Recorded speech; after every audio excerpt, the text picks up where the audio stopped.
Assalamualaikum warahmatullahi wabarakatuh. Bertemu lagi dengan Miss Deli. Pada video kali ini, kita akan belajar bersama lagi di tema 7, subtema 3, tentang perkembangan teknologi komunikasi, pembelajaran 1. Seperti biasa, sebelum kita memulai pembelajarannya, jangan lupa untuk menyiapkan buku dan alat tulis, serta berdoa supaya pembelajaran kita hari ini dapat bermanfaat. Ayo, kita mulai pembelajarannya. Manusia adalah makhluk sosial, yang artinya tidak dapat hidup sendiri dan memerlukan orang lain. Manusia melakukan komunikasi saat bersama-sama. Saat berkomunikasi, kita dapat menyampaikan apa yang kita pikirkan dan inginkan. Dahulu, ruang komunikasi manusia amat terbatas. Akan tetapi, dari waktu ke waktu, teknologi komunikasi semakin berkembang. Kini, kita dapat berkomunikasi dengan siapa saja dan di mana saja. Selanjutnya, di sini Miss Deli punya cerita tentang Siti yang mendapatkan majalah baru. Sore hari, Dayu dan Lani berkumpul di rumah Siti.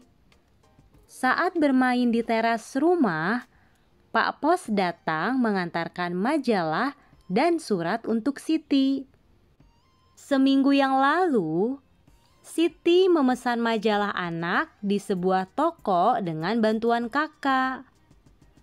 Kakak memesan menggunakan pesan singkat dari ponselnya.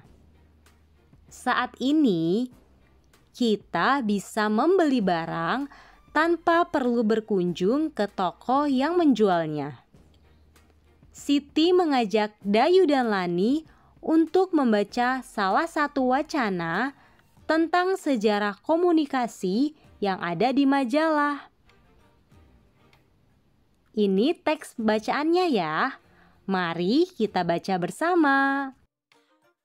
Dalam kehidupan sehari-hari, kita tidak bisa jauh dari perkembangan ilmu teknologi dalam bidang komunikasi.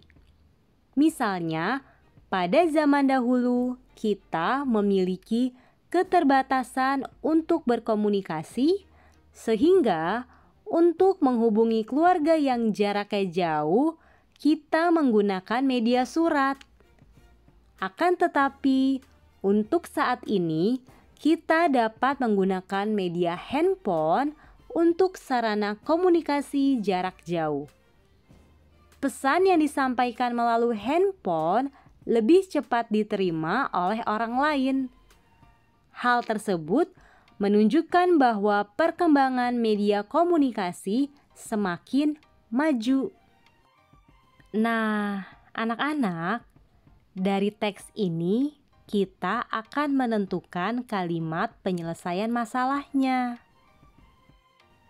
Untuk menentukan kalimat penyelesaian masalah, ingat ya, kita harus tahu dulu apa kalimat masalahnya. Kalimat masalah itu apa sih? Kalimat masalah adalah segala sesuatu yang tidak sesuai dengan keinginan dan harapan kita dan harus segera diselesaikan. Setelah kita tahu kalimat masalahnya, baru kita bisa menentukan kalimat penyelesaian masalahnya. Jadi, kalimat penyelesaian masalah adalah sebuah kalimat yang menunjukkan penyelesaian dari sebuah masalah. Nah, anak-anak, ada yang tahu tidak? Kira-kira kalimat masalah dalam teks ini apa ya? Ya, kalimat masalahnya adalah pada zaman dahulu kita memiliki keterbatasan untuk berkomunikasi, sehingga sulit untuk menghubungi keluarga yang jaraknya jauh dan kita hanya bisa menggunakan media surat. Kemudian kalimat penyelesaian masalahnya apa? Ada yang tahu? Ya, kalimat penyelesaian masalahnya adalah saat ini kita menggunakan media handphone untuk sarana komunikasi jarak jauh dan pesan yang disampaikan melalui handphone lebih cepat diterima oleh orang lain. Paham kan anak-anak dengan kalimat penyelesaian masalah? Selanjutnya, kita akan mempelajari karya dekoratif. Karya dekoratif merupakan karya bercorak hiasan. Hiasan pada karya dekoratif tersusun atas unsur-unsur rupa yang diantaranya adalah titik, garis, bidang, dan warna. Warna dibedakan menjadi warna primer dan sekunder. Contoh warna primer yaitu merah, kuning, dan biru.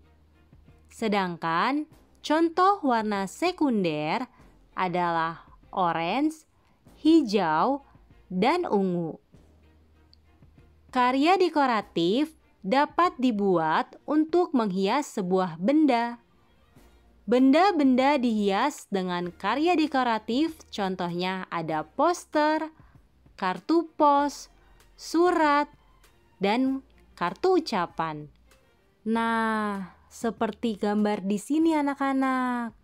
Ada kartu ucapan terima kasih milik Siti yang diperoleh dari toko majalah yang pernah Siti pesan. Kartu itu disebut dengan kartu pos. Kartu pos milik Siti dibuat dengan mengombinasikan unsur-unsur rupa seperti garis, bidang, dan warna. Setelah itu, Siti mengajak Dayu dan Lani untuk membuat kartu pos bersama. Siti menyediakan karton seukuran kartu pos. Kemudian, Siti, Dayu, dan Lani menghias sekeliling kartu pos dengan karya hiasan dekoratif. Nah, anak-anak juga buat hiasan pada kartu pos di bawah ini ya. Dan jangan lupa untuk mengombinasikan unsur garis, bidang, dan warna sesuai dengan keinginan kalian agar kartu pos ini dapat terlihat lebih indah dan menarik tentunya ya. Selamat mencoba anak-anak. Buatlah dengan kreativitas kalian ya. Kegiatan selanjutnya adalah mempelajari sudut lancip. Yang perlu anak-anak ingat dari sudut lancip adalah besar sudutnya lebih dari 0 derajat dan kurang dari 90 derajat. Bentuk sudut lancip ada yang seperti ini, dengan besar sudutnya adalah 70 derajat. Dan jika seperti ini, maka besar sudutnya adalah 40 derajat. Paham ya anak-anak dengan sudut lancip?